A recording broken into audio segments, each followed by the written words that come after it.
How one can find peace within when there is an ongoing war and the world outside seems so tumultuous.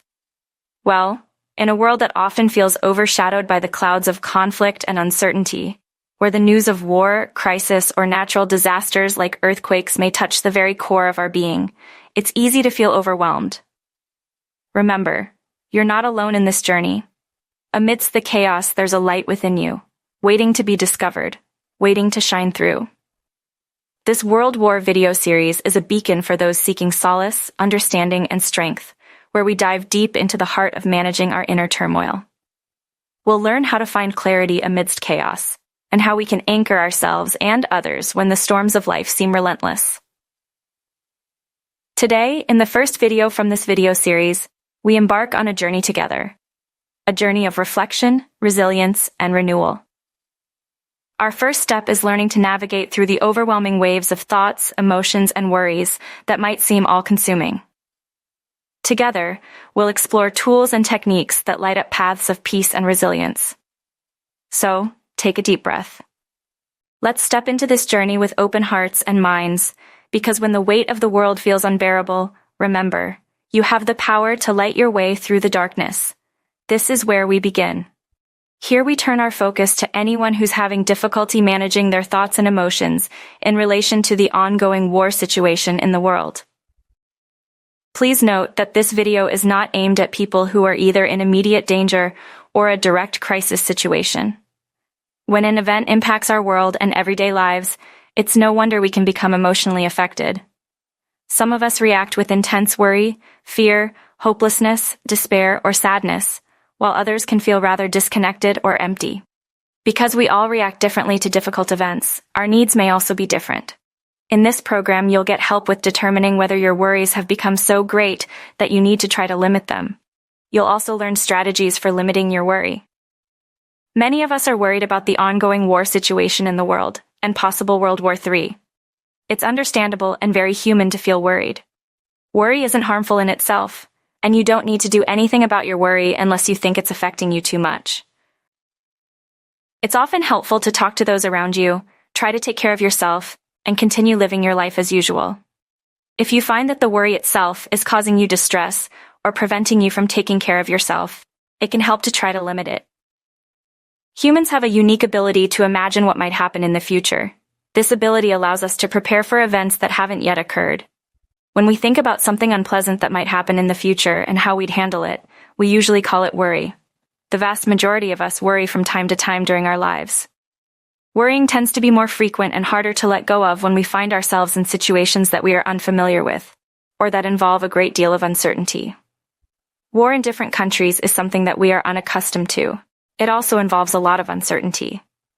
While we can never really be sure what'll happen in the future, the level of uncertainty is now more palpable and harder to bear. Some worries may be both new and very frightening, such as, what if there's a war here? What if this leads to another world war? What if there's a nuclear war or disaster? What if me or someone I love is called in to fight? Have you ever reflected on how strongly a thought, memory, or a story can affect you emotionally? If you think about it for a while, you might find that your thoughts have a big impact on how you feel. Our brains have trouble distinguishing between what we think and what actually happens.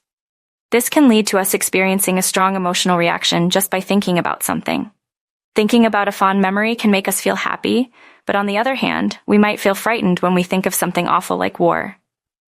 When we think of something bad that might happen in the future, our internal alarm system can be switched on. This system is often referred to as fight or flight.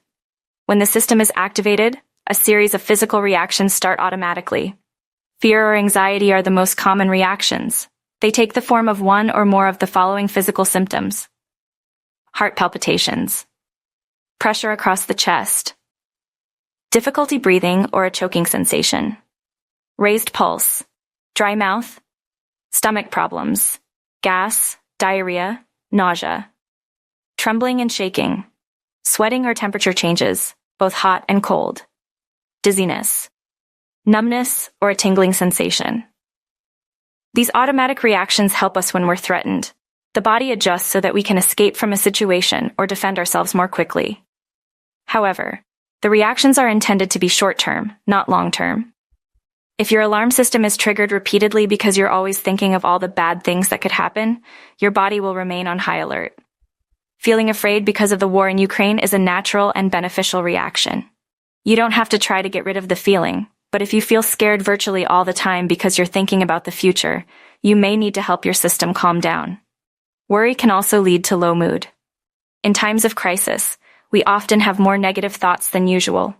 Some of us get stuck in our thoughts or turn ourselves inside out trying to get rid of them. Others let their thoughts pass without paying much attention to them. Those who get stuck in their negative thoughts usually find that the same thoughts keep returning. When our minds are filled with more and more negative thoughts, we can feel sad, dejected, low, and tired. It can lead us to stop doing things that make us feel good, like exercising, seeing friends, or cooking proper food. Most of us have negative thoughts and an unpleasant feeling in our bodies when major events occur. It's normal that we're affected by what happens around us, and it's helpful to try to be accepting of our own reactions. It's helpful to remind ourselves that reacting and trying to take care of ourselves in the same way that we care for someone close to us is totally natural. We can do this by reminding ourselves of the humanity in our reaction, by thinking thoughts like, "It's no wonder I'm reacting this way based on what's happening. Many others are reacting like me," and giving ourselves what we need, like support from our surroundings or food that makes us feel good. If that's not enough, we need to try to do something about our worries. Our ability to imagine different future scenarios isn't a bad thing. In fact, it allows us to be well prepared for situations that haven't occurred yet. Sometimes it can be difficult to know which thoughts to take seriously and act upon, and which to try to let go of. A general rule of thumb is to try to distinguish between what's within our control and what's beyond it. There are things in life that we can control, but there are also many things we can't. You may have a good chance of solving a problem within your control, and it's of course good to try to do that. However, if you spend a great deal of time trying to solve problems that are beyond your control, you may end up feeling frustrated, powerless, defeated, stressed, and tired. Now it's time to explore what's within and beyond your control. You can act upon the things that are within your control, and you can only attempt to manage what's beyond your control. Answer the questions below and write down your answers.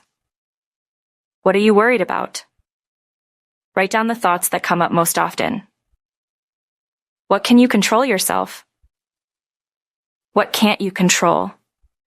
Once you know what you can control, you can take action and try to solve the problems yourself. What you can't control, you can instead label as worry and try to limit it. One of our clients replied like this: "What are you worried about?" "I worry about a lot of things, but mostly that there could be a war here, that refugees won't get the help they need, and that there could be a nuclear disaster." What can you control yourself? I can control my own crisis preparations and the support I provide to refugees. What can't you control? I can't control if there's a war, what support others provide to refugees, or if there's a nuclear disaster. Based on her answers to these questions, she decides to review her own level of crisis preparedness and volunteer to help refugees in her city. At the same time, she decides to try to limit the amount of attention she gives to thoughts about things she can't control. Now you've read about worry and how to distinguish it from genuine problems. Once you know a worry from a problem, you can decide whether to limit your worries. You need to do something about your worry if you worry throughout of the day. Your worry means that you're unable to work, study, or carry out everyday tasks. Your worry is affecting your relationships. You find it hard to stop worrying once you've started. You have a hard time appreciating or tending to everyday things because of your worry. You feel like you can't think of anything else. You feel tense, stressed, or have difficulty sleeping because of your worry. Think about how your worry affects you. Would you say your worry is a problem? If so, in what way? Write down your answers. If you still don't know whether you need to limit your worrying, you can look at how much time you spend on it. How much time do you spend in a typical day trying to prepare for a war or another negative event? Include things like checking where the nearest shelter is, filling up water containers, or stocking up your cupboards with supplies. How much time do you spend looking for information on social media or other news platforms? How often do you talk to other people about the war? How much time do you spend thinking about various negative events or other aspects that war may bring? Add the time up. Approximately how long do you spend on your worries in total each day? Write down what you come up with. Once you have an idea of how much time you spend worrying, we'll look at whether you should limit your worry. There's no right or wrong as to how much or how little we should worry. It's up to you to decide whether you want to limit your worry. Use the following questions. What do you gain from preparing, talking to others, and worrying? What do you lose by that? What would you gain from limiting your worry? What would you lose by limiting your worry? Based on your answers to the above questions, do you want to limit your worry, or are you satisfied with the way things are now? In the following sections, we'll assume that you think you'd benefit from trying to limit your worry. This is how another client answered the questions. What do you gain from preparing, talking to others, or worrying? I feel more prepared and less alone. I feel like I'm doing something about the situation. What do you lose by worrying? I get tired. I can't concentrate at work, and I feel sadder and sadder. I have no desire to do anything. What would you gain from limiting your worry? I'd have more time for other things. I'd be able to be more present with my children and enjoy life a little more. What would you lose by limiting your worry? Maybe I'd feel a bit heartless, like I didn't care about the war and all the people fleeing from it. Do you want to limit your worry, or are you satisfied with the way things are? I want to limit my worry. My worries take up so much of my energy, yet they make no difference to those who are struggling. When we think intensely about something, it can be difficult to tell whether we're reflecting on it or worrying about it. However, there are some important differences between reflection and worry. When we reflect on something, we often progress in our thoughts and gain new insights. Once we've reflected, it's often easier to let go of our thoughts. When we worry, we don't gain any new insights, nor do we progress in our thinking. Sometimes it can feel easier to worry, but the same worries can keep returning. If you suspect that you've started to worry excessively and have fallen into a thought spiral that neither gives you new insights or makes you feel better, you can set a 2-minute alarm and keep thinking. When the time runs out, ask yourself the following questions. Have I made progress in solving the problem? Have I acquired any new information about the problem that I didn't have before? Do I feel better than before I started thinking about the problem? If you answer no to these questions, you can be pretty sure that you're worrying excessively. If so, you can say to yourself, now I'm starting to worry, and that's not very helpful. After that, you can try one of the strategies we'll go through on the following sections. Limit your worry. When you find yourself stuck in unhelpful thought patterns, you can start training to actively limit your thoughts. You can't prevent yourself from having the thoughts, because they come automatically. However, you can influence what you do when you notice that you're stuck in negative thought patterns. We'll go through 2 strategies for you to then try out yourself. The strategies are 1. Scheduling your thoughts. 2. Changing what you do. Schedule your thought strategy is often referred to as scheduling some worry time. The strategy is to limit the time you spend worrying by setting aside a specific worry time each day. This way you can decide when to focus your attention on your thoughts instead of worrying more or less constantly. Many of us find it easier to let go of thoughts when they're released at a specific time, rather than into a constant void. Choose a time of day when you can sit down and worry. The rest of the time, try to put off worrying until the designated time. If you've noted down your worries during the day, you can go through them. Of course, if you have nothing to worry about, you don't need to worry. Set aside 15-30 minutes every day and systematically defer your worries there. At first, it could be helpful to write down your worries during the day.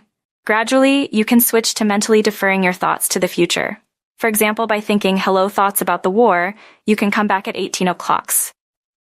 When the time comes, you can worry as much as you like or go through your written thoughts and decide if there are any actual problems you can solve or if they're mostly things beyond your control. 2. Change what you do.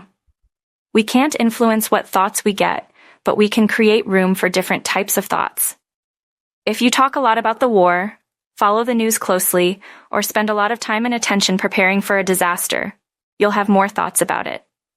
You can therefore limit your worry by changing your behavior. The behavioral changes that might help you are dependent on what you're doing at the moment. Often it's good to try to find a middle ground, rather than stop doing something altogether.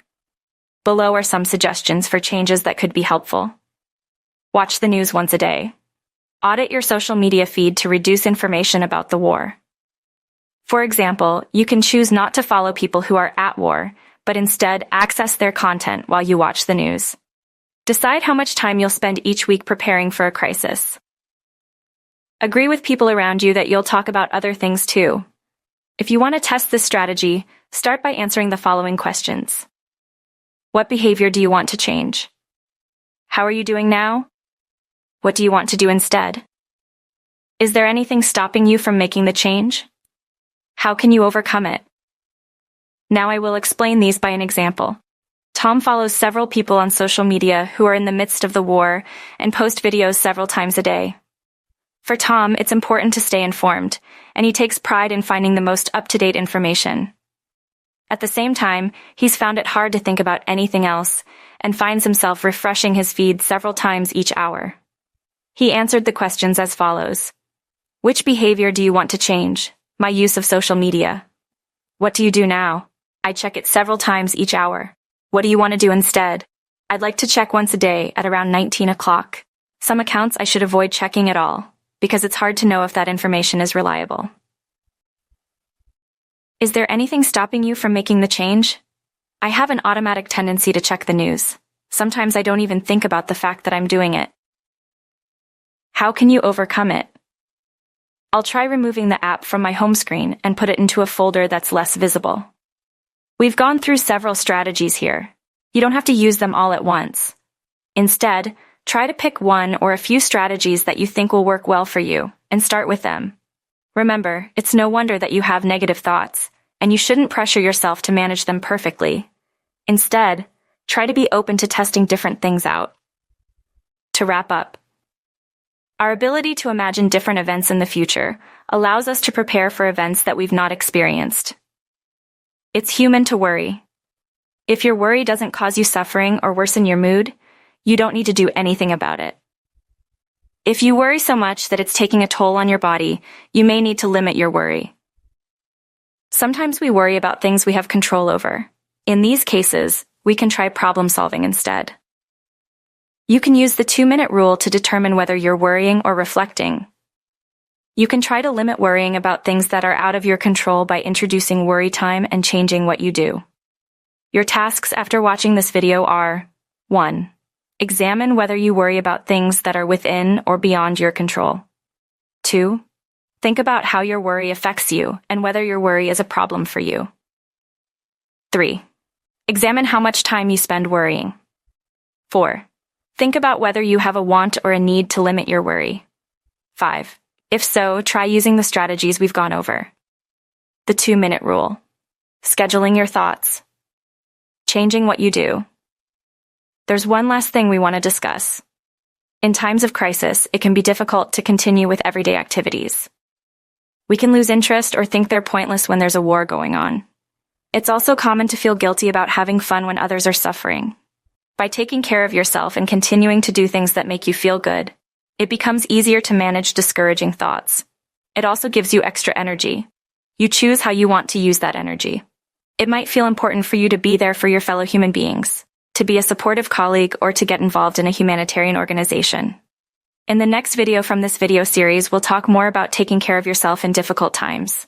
Thank you for joining us in today's journey through the first session of our War and Crises Treatment video series. If today's insights sparked a light in you, please show your support by hitting like, sharing this video, and subscribing to our channel. Don't forget to ring that notification bell too. It's your golden ticket to never missing out on our upcoming adventures in mental wellness. Remember, each day is a new opportunity to grow, to flourish, and to step into the best version of yourself. Keep pushing boundaries, keep nurturing your mind, and most importantly, keep smiling. This is your time, your space, and your path to a healthier life. Until next time, take care.